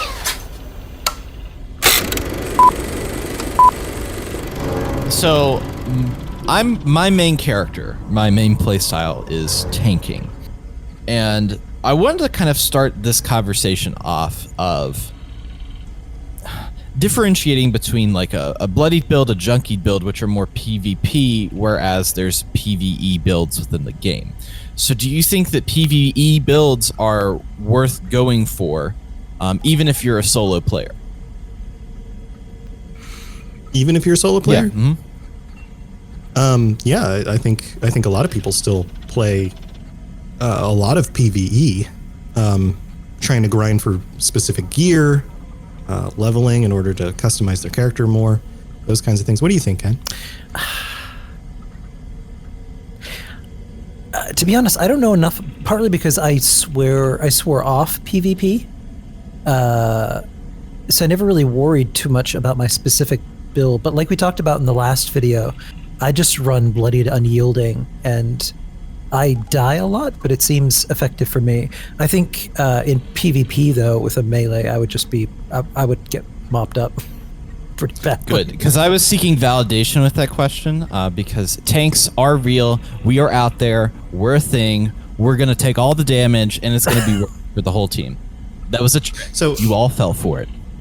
We all fell for it. So, question, because when we're talking like tanking DPS, these are terms that are very much usually associated with MMOs, and Fallout 76 is kind of a hybrid sort of MMO. There's not like, this isn't World of Warcraft, right? Where you have like your tank and your healer, and then your DPS people who are all chewing the damage, and there's not really a way to, as a tank in something like 76, to aggro the enemy just on you, you know, like that really isn't a thing. So for people who are coming at this from that perspective, how is this different? How does this work? So I have different opinions about it. From like, obviously you're going to pull enemies based on the damage that you're doing to them. So you would need to have a high damage yield if you're aggroing, but really from, if you're talking about taking, like from a big picture situation, tanking is just counteracting damage on your team. So your whole job as a tank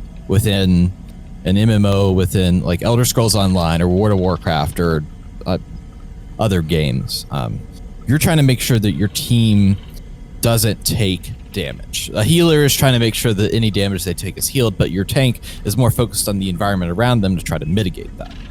So there's a few different ways to do a tank within Fallout 76 in itself. One of the things, before we even get into armor and setup, one of the things that I didn't think about until I was doing this segment there are two perk cards in the charisma tree that are called Animal Friend and Wasteland Whisper. And so what those do is, if you have a high enough charisma, there's a 75% chance that you will be able to pacify any creature in Fallout 76, especially if you have both of them active.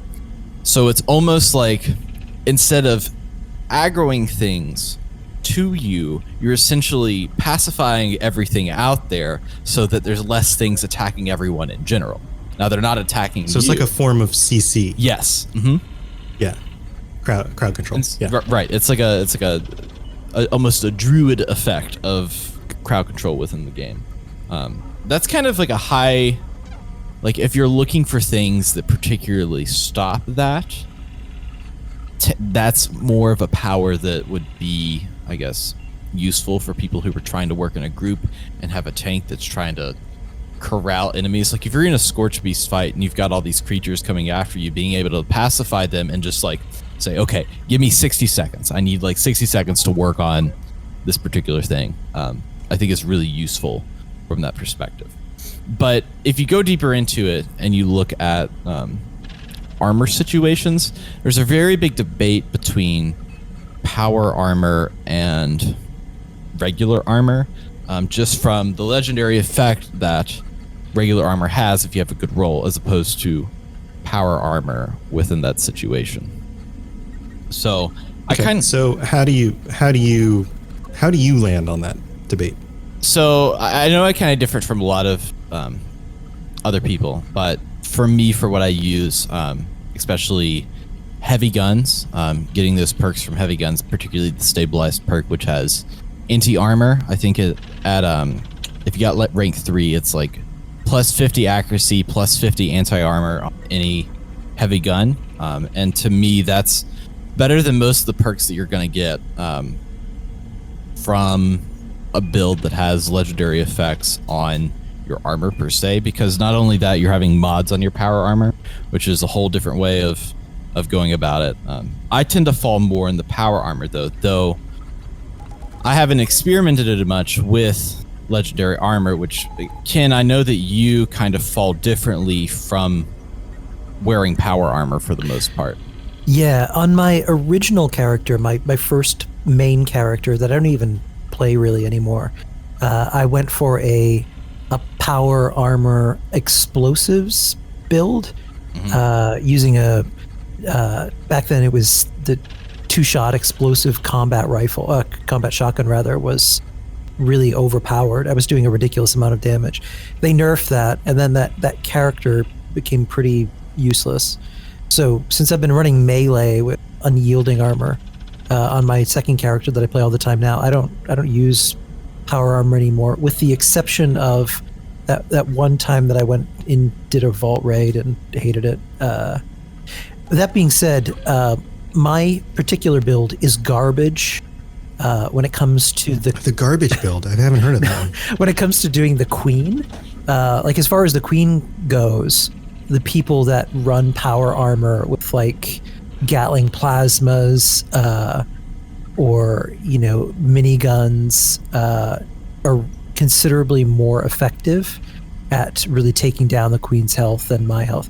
If you were running a stealth melee build, until they nerfed that a little bit, like there was somebody in our group that with a melee build was killing the queen in like a few hits. Holy crap. They were stacking damage multipliers and to get their damage really high up there, but they can't do that anymore. When you're talking about queens, I think it's interesting because bloodied builds and junkies builds and those like that you're really trying to pump those numbers and damage in, they're more about like damage per shot. So like I was playing yesterday and was just like screwing around in front of I think it's Berkeley Springs train station, and I was in like the full like heavy armor and I had my ultrasight Gatling plasma and was just like engaging in like fun PvP, like just, oh, we're waiting around on something, let's just like fight each other, and getting totally destroyed by a bloodied build where they are looking at, oh, I have like 9,000 damage per shot on my my like handmade rifle that I have. Whereas in a queen fight, you're more looking at damage per second, which if you perk it right and you're getting anti-armor with the stagger, with all the things, a minigun that's doing, 50 like damage per shot is amazing, because just the amount of consistent damage that you're putting out. Essentially, the power armor builds are more like marathon runners, whereas the bloody builds are more like a 100-meter dash kind of situation. If you get a minigun, one of my friends says, if you get a minigun that has on the end of it, you go right up to the queen, because as you're shooting, you're also grinding her. So it creates like a grinding effect, like a melee effect, as you're also like a really sexual experience. Yes, you're really grinding into her. Grinding up you're gonna want to get around to the backside, so she can't swipe at you. Get right on those teats. And make sure to call her afterward, because that's the nice thing to do. Yeah, maybe take her out beforehand. Treat her nice. I'll take her down beforehand. Wow. And here we are yet again, folks. Notice me, Queen Senpai. Oh my god. So I've played around. Man, we derailed that. Go ahead, Dave. Bring us back. How the hell did the... All right, never mind. I've played around a good deal. Damn it. With the queen? What a segue. I have had fun utilizing explosives in my free time, and that's a great way to put it. And there you go. So I understand, like, from like the explosive legendary effect. I just like launching the Fat Man. I just think that that's a very fun weapon. It's probably I would say it's the most fun weapon in Fallout, because you're like doing your little mini nuclear explosion. But in the game, they're not. Unless you use Demolition Expert, you've got like 50 mini nukes, which, I think that the weight on this is like 3 to 5 pounds per mini nuke. Whereas if you take it down 90%, they're much easier to carry around. If you have a lot of those, it's a lot of fun, but it really doesn't do that much damage in a particularly high level area. And so I have an explosives build that I use when I want to go like have fun, and it's like, I'll go mess with my friends' workshops, and they have like mini nukes raining down on them from above. But particularly I stick to more of an energy weapon kind of build, because all of the Gatling laser guns, especially the legacy explosive ones, are insane in a lot of fights. Not in particular PvP, but in PvE, like when you're fighting any creatures, you rarely have any problems. But my favorite gun that I use from my heavy weapons build is not it's not an energy gun, but it is a minigun with the vampiric effect. I don't use stim packs anymore. I literally shoot this You gun. just suck the health out of it. Exactly, and because the vampiric effect is measured by damage per shot, it immediately, I mean, it's like my health bar can bounce back almost. It's faster than a stim pack, like truthfully, if you have something going. And the vampiric effect is weird because not only does it work on the living, it works on the dead. So, for example, I have a vampiric, vampiric knife, and that if I'm just going around areas and I don't want to like use a stim pack or I'm low on them because there can be a pain to craft, and do you really want to use that or do you want to do something else? If you just like knife a dead body for like a good 5 seconds, you're back up to 100% health. And same way with the minigun. Nuts. So if you position I had yourself, no idea it worked like that. yeah, if you position yourself in a corner with a dead body and you're like pinned down and you just like rain bullets into the dead body, you're set. I'm glad that ended with rain bullets into the dead body because that was getting a little disturbing. I tried that once with the interloper. I was low health. I totally slashed away at that thing, and I woke up in Skyrim. Huh. It's weird. Weird. I think you summoned a Daedric portal or something. The blood of the ancients heals me. Huh. So who knew vampires can feed on the Yeah, dead? vampires can feed on the dead and the living. And like eventually, if you really want to, if you don't have some with that vampire fact, it's not worth it. Like if you're doing like if you have a vampire's like harpoon gun, you will be kind of useless. Unless, of course, now here's the secret. Here's a real secret for the heavy weapons players out there. I'll give you this is like the deets. The scoop, the skinny. Yeah. Harpoon guns are great infinite ammo weapons. For some reason, if you get the Fletcher's attachment to your harpoon gun, it makes flechette, yeah. Yeah. Flechette, yeah, whatever. Fancy English. We're out here in Appalachia speaking. Flechette. It's the French It's word. a French word. The flechette. If you get that mod for that weapon, anytime you shoot anything with the weapon, you're going to get 3 to 5 harpoons. So if you can one-shot most enemies, I mean, if you're doing headshots, even in Harper's Ferry or Watoga on base level enemies, you're getting 5 harpoons per one shot. So it's like an infinite ammo weapon at that point. That's just dark magic. It's somehow defies physics. It's an eldritch weapon for an eldritch time.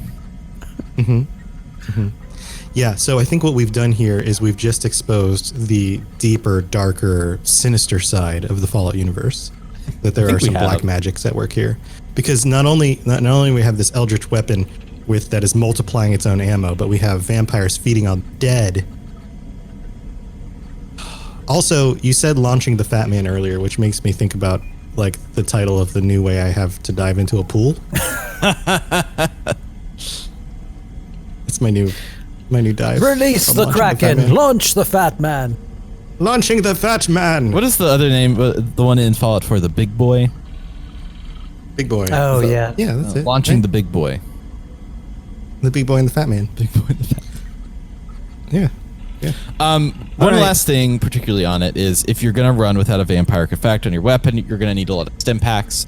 Your friends in this are super duper, which I think is if you do it rank 3, it's 30% chance to double anything that you craft.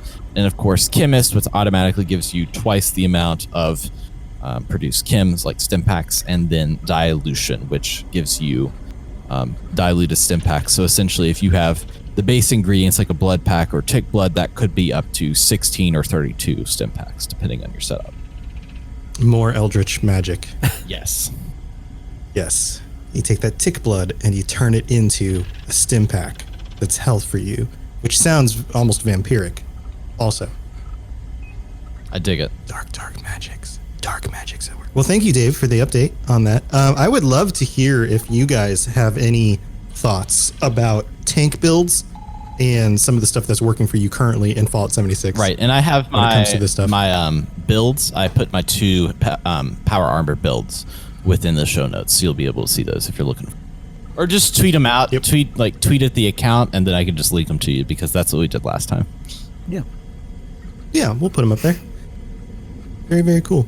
Yeah, and let us know. Feel free to start conversations with us on the Twitter account or on the Discords or wherever wherever you find us on our shows, the other shows that we do, wherever. Love talking stuff with you guys. So, and maybe you're going to teach us some stuff too that we don't know about, like, hey, we didn't know that thing did that. Like the whole vampiric thing working on dead people. I don't know. I've been running around with vampiric weapons forever and didn't know I could shoot a dead person with it. I didn't think to try. It's like that in real life. Yeah, I don't, every time I see a dead person, I don't think, oh, I should shoot that guy. Maybe it'll heal me up. So, cool. All right. Let's move on. So we went from sex with a Scorch Beast Queen to shooting dead people. Fantastic. Shooting dead people. Yes, this show is rated M. You for can mature. only find this kind of experience on the Fallout Hub, bringing you the best of dark times and sexy experiences, and sometimes both at the same time. Presented by Adam and Eve. Yeah. All right. So I see Dave going over there getting his Abraxo box out of the corner. It's a Dave show today. Let me tell you something. It is a Dave show. Dave's bringing all the content. Thank you, Dave, for bringing all the content. Well, I'm just here to produce, and let me tell you something. I'm here to please, not to tease. I went to a. I'm here to tease, not to please. So. Yeah, I went to a. And Ken does both. I went to a Motown concert, and they said that right before they started the show. But they're all like their 60s and 70s, so it was rather fun. Yeah, that is the most Motown thing you could possibly say. Oh, yes. I am okay. So here's my plan. Before I get up to Boston, I'm gonna watch a lot of Motown content, like interviews with Motown artists, and I'm gonna collect all the best sayings. Yes. And then I'm gonna incorporate that into my own persona. So when I meet you, I can say things like, "I'm here to please, not to tease," and give you kind of a you're gonna sexy grin. Yeah, you're gonna end up being Deuce Bigelow, Boston Gigolo. Yeah, if I can reach that accomplishment, then my life will be done. I'll just fade off into the other underhinge. So now that you're up on your Abraxo box, I see you standing there looking down on us. And now it's time for the Random Rant, sponsored by Abraxo. When it comes to tough stains such as blood, bodily fluids, or sweet and sour sauce, nothing gets out those stains like Abraxo.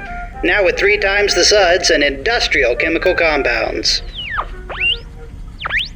And let's remind everybody what the Abraxo box is. So every show, Dave is going to reach deep into the depths of the internet to pull out the strangest, most obtuse, most bizarre rant about Fallout or Fallout 76, and is going to share that with us today. Mm-hmm. Yes, from on top of his box. If I ran it this much, down on all of us. Then there would be a real issue. Anyways, back to my rant. This rant is called... This rant. Oh yes. Wait. Hold on. We have to get the lights. We have to get the right setting.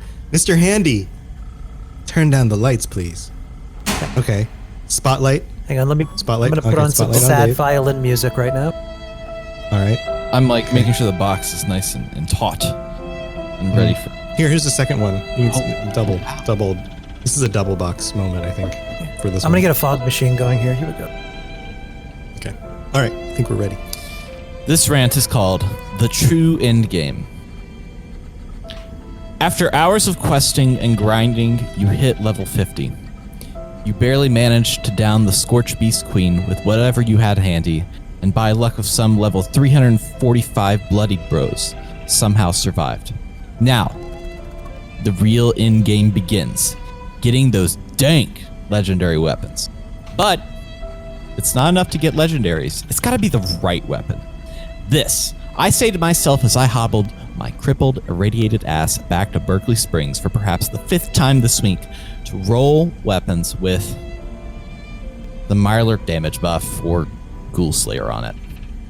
To date, my quest for Explosive Daka has come up short. I feel like I'm the only one showing up to the Scorch Beast Queen's daily smiting without some crazy legendary effect, leaving me to tickle her belly. Yeah, I'm that guy, coming to the show with light caresses and gentle pettings upon our greatest foe, to the point I think I actually healed the queen. Bloodied weapons never come in the flavor I like using. Not that I like bloody builds to begin with, because that means now I need unyielding to get any kind of effect. The only armor I find with unyielding? Wood. That's right, wooden planks. strapped to my person, like I'm some marginalized Radagast with a militarized effect, fully irradiated and ready to be broken. Why does the medic effect always seem to come in the form of a shotgun? End rant. Well, I think if you, grind up on the queen the right way, then you might do some healing. Everything seems today to be about seducing the queen. There's like a real dark, I feel like we're in an Anne Rice novel today. This is like some post Valentine's Day weird malaise. Some Harlequin novel from hell. Yeah. So I read this rant, and then one of the comments under it, this is a response to the rant, is they said, "The true end game is vanilla knuckling Scorch Beast while naked." Oh, I hope we get some Soulsborne stuff going on here. Yes. Where people are like, yeah, you haven't really played the real game. Killed a Scorch Beast queen in your underwear with your bare knuckles, Imagine the amount of first of all, the right build, which I think the people in Fallout 76 Fight Club would 100% understand, considering they do that every week. Oh yeah. But getting the right build for that, and then imagining watching that happen. Like you're trying to you see a Scorch Beast, you're like, all right, I gotta go kill this thing again, and then all of a sudden a naked man jumps out from the trees and just starts leaping up in the air with the mutation effect and is going all to town on the Scorch Beast. Nutso. One punch and dead. And then that underwear man just vanishes into the sunset. I think they need to add a very, very rare item in the game called Power Undies. Power Undies. The underwear that we've been wearing for the last year. Right. You put on the Power Undies, and as long as you are wearing that and nothing else equipped, you do 10 billion times damage to punches. We should just call it Nude Rage. Nude Rage. So what do? Do you stick a fusion? Never nude rage. Do you stick a fusion core just up your butt and then you go to town? Yes. Yeah, and the undies themselves are shaped like regular underwear with the fusion core in the actual butt part of the underwear. It's like my energy tail. Just your energy tail. Yeah, and then it also irradiates you from the inside out. Well, I have not had very good luck. You could combine with a friend to form a legendary weapon, where they just kind of use the handle of a sledgehammer, put it right up there, and then start swinging you around. Yes. They swing you at the enemies and you punch at them while they're wielding you from your buttocks. Yep. That's some erect band stuff that he's cooked up on the side that is going to come out in his next wave of terror. Oh boy. Oh, but in response to this rant, how has your luck been with Mama Merg? Oh, mine's been terrible. I can level with this stuff. I never get any of the gear I really want. So I've been saving up. So every time there's a mysterious pick or a legendary sale, that's when I go crazy with my script. And I mean, to date, I've only had 2 really good drops. I got a piece of unyielding forest armor, which was fantastic, 3-star. And then I also got my +1 strength, faster swing speed meat hook that's bloodied. So that is the only weapon that I use now, which is totally god tier. And I got it legitimately, not off somebody I met in a van down by the river. Ooh. Those are the only 2 things I've ever got off her. Well, I'm trying to think if there's anything. Most of the stuff that I have gotten has been through has been through trades mainly, except for my vampiric minigun. I got that off of just a 3-star legendary. But most of my stuff that I have tried to turn in with her has been in the same wait for a sale, wait for the mystery pick, wait for a particular event with her, because I mean at that point, for the mystery pick, if you do a 3-star, that's 60 script, but then if you don't like it, you can just turn it back in for 40 script, and so really you're only 20 script down by the end of it. So with those, I guess with that system, you're just kind of running through a lot of it, especially if you've saved up to the max events. I'm waiting until Wastelanders though to start rolling that stuff, because the the Wastelander, no, not Wastelander, Wild Appalachia, the Sheep Squatch weapons and some of the like the fixer and stuff. Once you had the plans for that, then they would start appearing in the shop, in Mama Merg's shop. Yep. So I'm gonna wait until I have like the plasma caster plan, and then try to roll a god tier plasma caster, which will happen in 2031 probably. So one of the things that this does bring up is this idea that there are some things that are just kind of useless. Yeah. Do you think they'll ever get rid of, like, you know, I don't know, some of the upgrades are, you know, like it does more damage to, you know, monsters that you are never fighting anyway, or like ghouls. Like ghouls are never really a problem. I think that we need Ghoul Slayer. I think that there's a mod that I use for Fallout 4 that lets you add legendary effects to the weapon, but in order to get a legendary effect on your weapon, you have to have like 100 gold and like 300 crystal and all of these like insane amount of resources to get, especially in that time. I would like to see a place where you could modify like a 3-star legendary to kind of change the effects to get what you want. But I mean, that's kind of, I guess, against the grain of what those, like the whole chase for the perfect roll and the perfect stuff like that. But for a game based in Elder Scrolls so much, it makes sense. Yeah, in Elder Scrolls Online, they have the ability to, like, you can get gear that you want, but it might have one quality that's different. And then you can collect enough of an item and then go to a specific crafting area to adjust it. And it takes a certain amount of, you know, items to, you know, you have to collect to do it. So there's still kind of a chase there. And you can't, I mean, it's not easy to get enough to just do that with every item that you would ever want. So, yeah, like there'd have to be something that would penalty or slow you down. Like you would have to have a 3 bloodied something of the same type in order to merge that into something else if you were trying to modify it. That way it would try and balance it a little bit. Yeah, I can imagine that would, it just seems like there's probably a better way to do it so that, especially for somebody who doesn't play the game a ton, you know, for somebody who's grinding out this game 40 hours a week, then you're going to collect a lot of stuff that you can turn in for script and then, you know, just keep playing the lottery, right? But for somebody who's like, well, it'd be really nice to just have a slightly better weapon, and then you just never seem to get anything. It's kind of a bummer. Well, like your RNG can come from cosmetics, which a lot of it already does. I've been looking for the specific, like Charleston labeled fireman uniforms. If anyone has that, I'm willing to buy that for whatever I have in my bank account at that time of caps. Like, so there's an RNG behind that, and I think that works for like when they had the mayhem, and you could only get like the pirate costume during that time or stuff like that. To me, that system with events worked. Yes. Yeah, I do like that. I do like the things that are rare only to events, and then you have to, you can still get them later if you trade or whatever, but it's a lot easier to just do the event, try to get the thing. Like no one's taking my Fosnot mask. Like if you come and do that, it'll come to blows. I'll be firing bullets into your dead body at that point. I will find you. Cool. Any other thoughts on this, guys? No. Nope. All right. Well, I think that does it for the episode this week. Thank you, everybody, for tuning back in, and thank you to our guest, Wes, for showing up. And okay, guys, let's shut down this equipment, and then we really need to finish reading this script. I think there's a case of skunky old possum beer back there. Let's make this a good evening.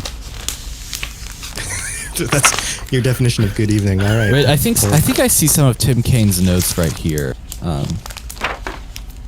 but it's I can't make it out quite. Can you read this? I think that's the word awful. Oh, well. It's just the word awful. This script is awful. Wait, is that Fred Savage? He was going to be in this? Yeah. And Alicia Silverstone? Man. David Hasselhoff is Colin Moriarty. Could you imagine that?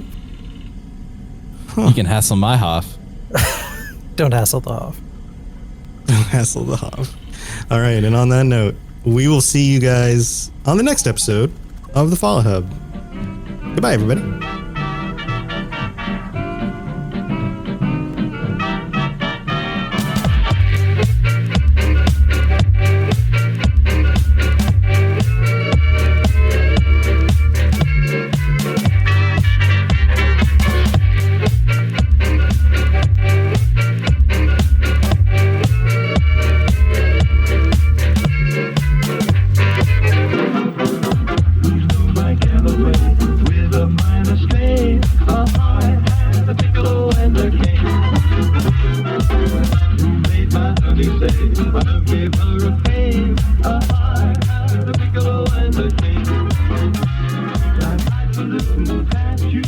Piccolo,